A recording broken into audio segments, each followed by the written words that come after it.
The man who invented the single-track train back in 1910 was an absolute genius, the great Irish inventor Louis Brennan. He invented a train that only needed one track to run, not only to save the construction cost, but also theoretically to be safer than the ordinary train, because he will not derail at high-speed turning. So how did it do it? To realize the train's single-track running, the first difficult problem to be solved is the balance. Louis's method is to install a huge gyroscope inside the train. You can think of it as a high-speed rotating disc that keeps the train balanced by the torque of the rotation. But soon Louis encountered a new problem, that is, how to make the gyroscope follow the direction of the train. If the direction of the gyroscope and the direction of the train is not consistent, then the train will lose balance.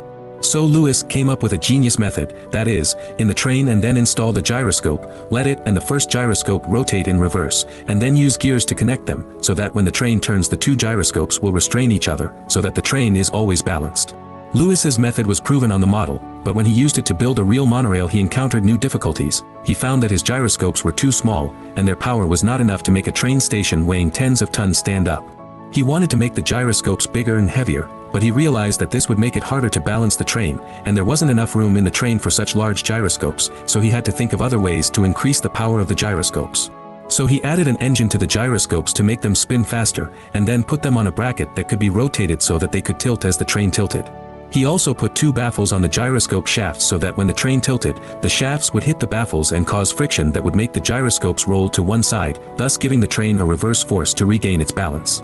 He thought this would be enough, but a new problem arose, that is, the vibration of the train would make the gyroscope jump around on the baffles, which would make the force of the gyroscope unstable, sometimes too big and sometimes too small. The train would be very uncomfortable rocking.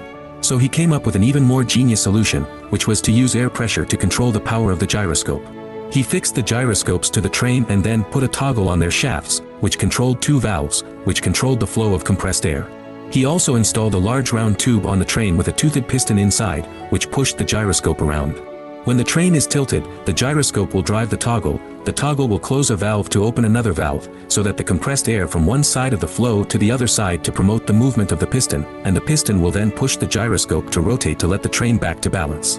The advantage of this method is that it can magnify a small amount of pressure into a huge force, because the compressed air has the same pressure inside the pipe, but by the time it reaches the large round pipe the pressure becomes so great that the piston will be strong enough to generate enough force in the gyroscope to balance the train. Fortunately this time Louis's monorail was finally successful. Unfortunately the monorail was not widely used. This was because the monorail was very cumbersome to install gyroscopes in each car. Coupled with the fact that people at that time were already accustomed to double-track trains, the monorail train was gradually forgotten, but this does not affect today. We reappreciate its charm.